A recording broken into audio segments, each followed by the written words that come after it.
Hello friends, welcome to Amit Sharma academy. आज हम BPSC TRE 3.0 का जो मैंने सीरीज़ चलाई थी एनसीईआरटी की और समरी वाली, इसमें ज्योग्राफी का सेकंड चैप्टर देखेंगे। इससे पहले मैंने फर्स्ट चैप्टर अपलोड कर दिया है और ये समरी आपकी लास्ट तक चलेगी, 10th 9th 8th ऐसे चलता रहेगा। और अभी साइंस की भी आएगी समरी और हिस्ट्री की भी, ठीक है।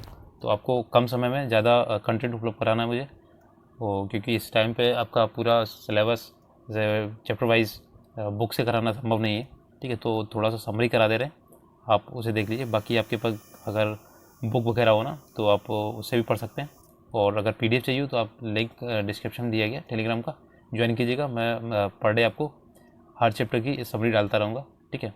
तो चलिए वीडियो स्टार्ट करते हैं। तो इसमें देखिए कृषि है दूसरा चैप्टर, और ये बिहार का है, ठीक है। ये SCERT है, ना कि NCERT नहीं, SCERT है। जो ज्योग्राफी है ना, मैंने SCERT इसलिए लिए क्योंकि इसमें आपका बिहार का आता है इसमें, और इसमें जो चैप्टर्स की संख्या वो ज़्यादा है। NCERT भी करा देंगे, ऐसा नहीं है, करा देंगे आप, ये जैसे फिनिश होता है वो आपको करा देंगे। तो देखिए कृषि का महत्व, विशाल जनसंख्या को भोजन तथा उद्योगों के लिए कच्चा माल कृषि में प्राप्त होता है, और देश के कुल राष्ट्रीय आय का 13.9% कृषि से प्राप्त होता है, और कार्यकारी जनसंख्या में 54% जो है भाग कृषि में लगा हुआ है। देश का 2/3 लोगों की जीविका कृषि पर आश्रित है। और इसमें देखिए दो चैप्टर करेंगे, एक कृषि वाला, एक निर्माण उद्योग वाला। छोटे चैप्टर हैं, ज़्यादा बड़े नहीं है, तो एक साथ दोनों कर देंगे। तो टाइम बचाना है, जल्दी जल्दी कराना है आपको, ठीक है। अब देखिए भारत की कृषि योग्य भूमि, तो शुद्ध बोया गया क्षेत्रफल, और ये चालू प्रतिभूमि, कृषि योग्य भूमि और अन्य प्रतिभूमि।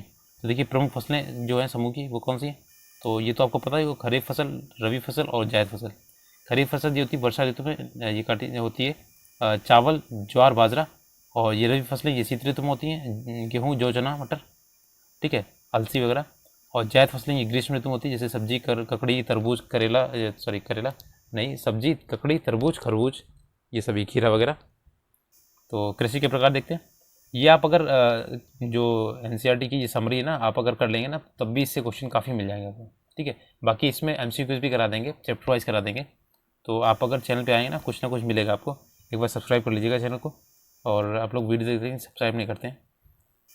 अब एक कृषि के प्रकार कितने होते हैं, तो जीवन निर्वाह कृषि, स्थानांतरित कृषि, व्यापारिक कृषि, रोपण कृषि और गहन कृषि। तो देखिए उद्देश्य जीवन कृषि में क्या उद्देश्य है, भोजन प्राप्ति करना, और फसलें हैं चावल, ज्वार।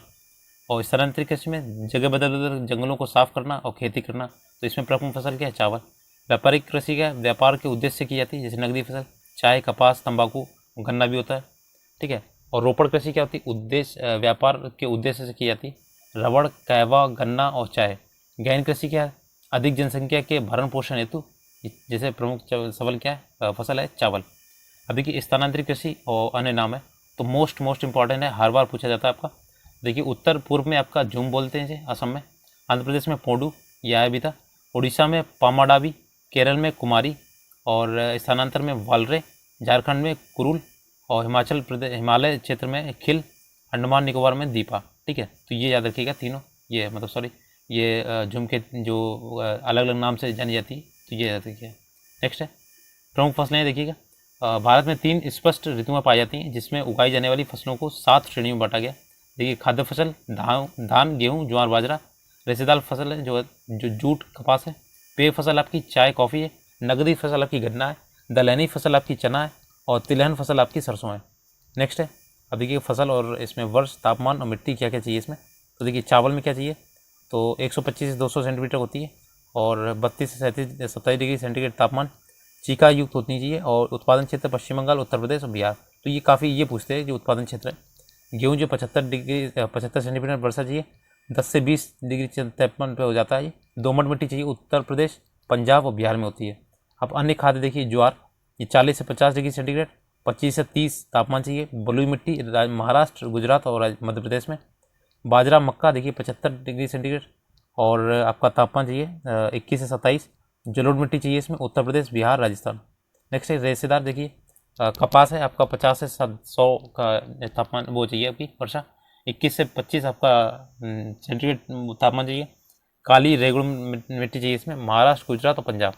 जूट के लिए देखिए 150 सेंटीमीटर और 25 से 30 डिग्री सेंटीग्रेड आपका तापमान। जलोढ़ मिट्टी चाहिए, पश्चिम बंगाल, उत्तर प्रदेश और बिहार। आप पेय पदार्थ देख लीजिए जो होते हैं आपकी चाय, तो चाय के लिए 200 से 250, इसमें काफ़ी वर्षा चाहिए इसमें, और 24 से 30 इसका तापमान होना चाहिए। फास्फोरस और पोटास युक्त इसकी मिट्टी होनी चाहिए। असम, पश्चिम बंगाल और कर्नाटक में होती है। नेक्स्ट है कॉफ़ी की होती है, वो 150 से 200 और इसकी जो तापमान है 15 से 30, चूना युक्त होनी चाहिए, कर्नाटक, असम और पश्चिम बंगाल। नेक्स्ट है नकदी फसल, जैसे गन्ना है 100 से 150 इसका तापमान वर्षा चाहिए, 20 से 30 तापमान चाहिए, दोमट मिट्टी चाहिए, उत्तर प्रदेश, महाराष्ट्र और तमिलनाडु। उत्तर प्रदेश को चीनी का कटोरा भी बोलते हैं। रबड़ जो है ना वो केरल, तमिलनाडु, मेघालय में। दलहन में देखिए चना, उत्तर प्रदेश, बिहार और राजस्थान में। मसूर जो है आपका बिहार, मध्य प्रदेश, उत्तर प्रदेश में। अब तिलहन में देखिए सरसों आपका राजस्थान और उत्तर प्रदेश, तीसी में बिहार, उत्तर प्रदेश और मध्य प्रदेश। ठीक है, तो ये हो गया आपके। अब नेक्स्ट देखते हैं भारत, ये भारत की कृषि की नवीन प्रवृत्तियाँ देखिए। हरित क्रांति, शुष्क कृषि और कार्बनिक कृषि, ये 3 है। ठीक है, देखिए हरित क्रांति, ये आपके जो हरित क्रांति के प्रणेता कौन थे, आपके स्वामीनाथन थे, उन्हें अभी वो मिला था। ठीक है, भारत रत्न वगैरह मिला था, वो उनकी मृत्यु हो गई थी। 1966 और 67 में अधिक उपज देने वाली नवीन बीजों के प्रयोग में फसल उत्पादन में आई क्रांति को हरित क्रांति कहते हैं। तो सबसे पहली जो फसल थी वो आपकी गेहूँ थी, और प्रथम हरित क्रांति जो हुई थी पंजाब, हरियाणा, उत्तर प्रदेश, ये ठीक है पश्चिमी उत्तर प्रदेश था। नेक्स्ट है शुष्क कृषि, शुष्क या अर्ध शुष्क क्षेत्रों में प्रचलित है। 70 सेंटीमीटर से कम वर्षा होती है, तो यहाँ पे क्या आपका ज्वार बाजरा होता है। नेक्स्ट है कार्बनिक फसल जो है कृषि, तो इस प्रकार की कृषि में फसलों को हेरे फेरे, हरी खाद, कंपोस्ट, जैविक कीट नियंत्रण तकनीकी के उपयोग में कृषि की जाती है। नेक्स्ट देखते हैं खाद्य सुरक्षा, भुखमरी की समस्या से निपटने के लिए प्रत्येक व्यक्ति को खाद्यान्न उपलब्ध कराने के लिए चलाए गए कार्यक्रम खाद्य सुरक्षा कार्यक्रम होता है। ठीक है, अब देखिए भारत की कृषि से समस्याएं और निम्न उत्पादकता के प्रमुख कारण देखिए। वर्षा की अनिश्चितता है, बाढ़ की विभीषिका है, सुखाड़ है, अशिक्षित किसान है, खेतों का आकार छोटा एवं बिखरा हुआ है, कृषि पर बढ़ती जनसंख्या का बोझ है, सिंचाई का अभाव है, परंपरागत कृषि पद्धति की प्रमुखता है, कृषि उत्पादों का उचित मूल्य नहीं मिलता है। ठीक है, ये क्या सभी हैं। इसमें आपके प्रश्न वगैरह दिए, तो ये आपके ज़्यादा इंपॉर्टेंट नहीं है। ठीक है, और इसके बाद आपका देखते हैं थर्ड चैप्टर आपका निर्माण उद्योग। ठीक है, तो ये SCERT में है और आपका NCERT में नहीं है। ठीक है, इसलिए ये कराना जरूरी था। देखिए निर्माण उद्योग, कच्चे मालों द्वारा जीवन उपयोगी वस्तुएं तैयार करना, जैसे विनिर्माण उद्योग कहलाता है। जैसे गन्ने से चीनी निर्माण करना। तो उद्योग स्थापना के प्रमुख कारक क्या हैं, देखिए भौतिक कारक क्या है। कच्चा माल जैसे लोहा, अयस्क, कपास, शक्ति के साधन, कोयला, जल विद्युत, जल की आपूर्ति, उपयुक्त जलवायु। मानवीय कारक क्या है, सस्ते श्रमिक, बाजार की उपलब्धता, परिवहन, सड़क, रेल, पूंजी और सरकारी नीतियाँ।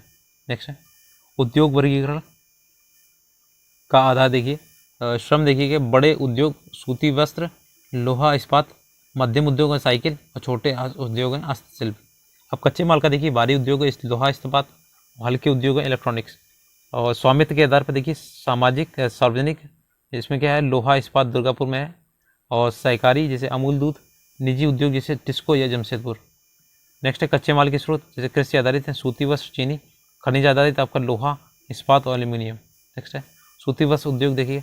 सूती वस्त्र उद्योग का प्रथम सफल मिल जो था 1854 ईस्वी में मुंबई में कवास जी नाना भाई डावर द्वारा स्थापित की गई। मोस्ट इंपॉर्टेंट है, पूछ देगा इसमें। प्रमुख उत्पादक क्षेत्र देखिए महाराष्ट्र मुंबई सोलापुर में, और गुजरात के अहमदाबाद सूरत में, पश्चिम बंगाल में हुगली कोलकाता में, और तमिलनाडु के चेन्नई कोयम्बटूर में, और उत्तर प्रदेश के कानपुर वाराणसी में। देख सकते हैं भारत का मैनचेस्टर अहमदाबाद, उत्तर भारत का मैनचेस्टर कानपुर एवं दक्षिण भारत का मैनचेस्टर कोयम्बटूर है। इंपॉर्टेंट है, याद रखिएगा।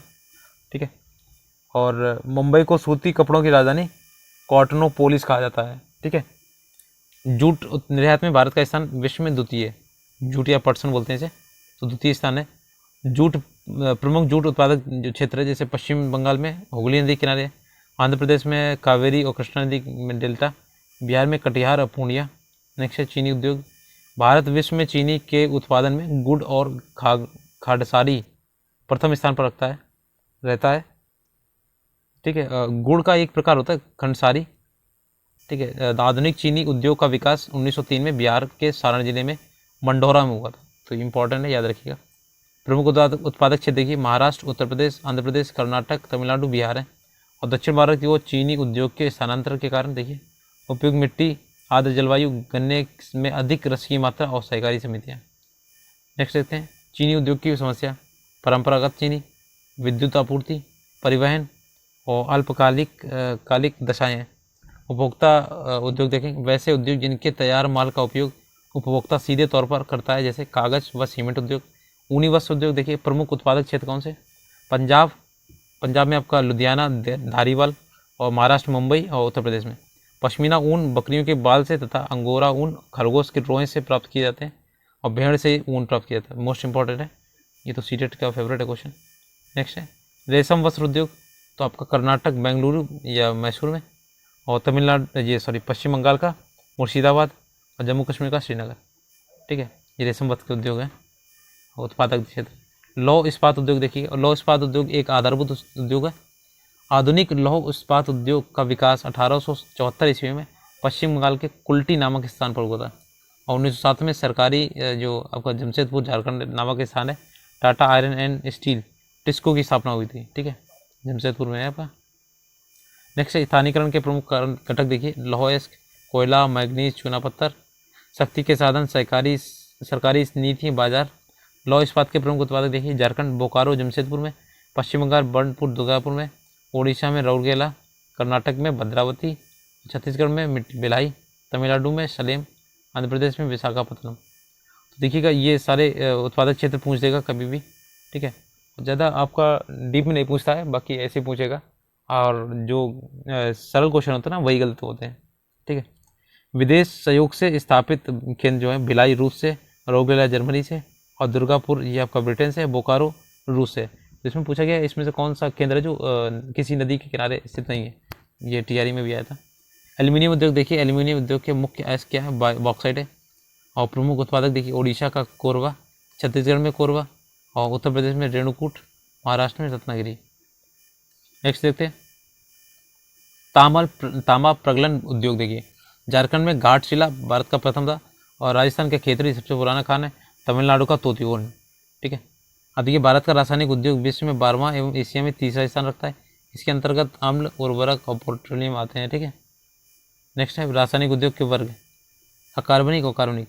अकार्बनिक में अम्ल, क्षार और सोडा एस है, कार्बनिक में पोटेशियम पेट्रोलियम है। ठीक है, उर्वरक उद्योग, भारत का पहला उर्वरक संयंत्र जो है आपका 1906 में रानीपेट तमिलनाडु में एवं वास्तविक रूप से विकसित संयंत्र 1951 ईस्वी में सिंदरी झारखंड में हुआ था। सीमेंट उद्योग देखिए, भारत का पहला सीमेंट उद्योग 1904 ईस्वी में चेन्नई ये तमिलनाडु में स्थापित किया था। और सीमेंट के प्रमुख कच्चा माल देखिएगा, सीमेंट क्या क्या लगता है?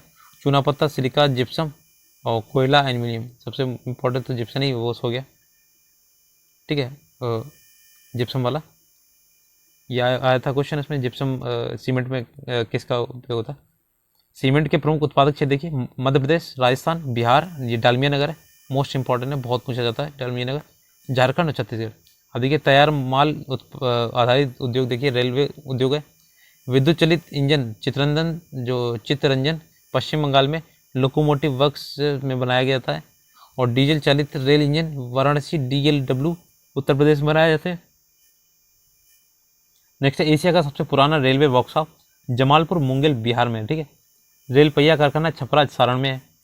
अब नेक्स्ट देखते हैं मोटर गाड़ी उद्योग, तो ये Tata engineering and locomotive company limited Telco मध्यम तथा भारी व्यापारिक वाहनों के मुख्य उत्पादक है।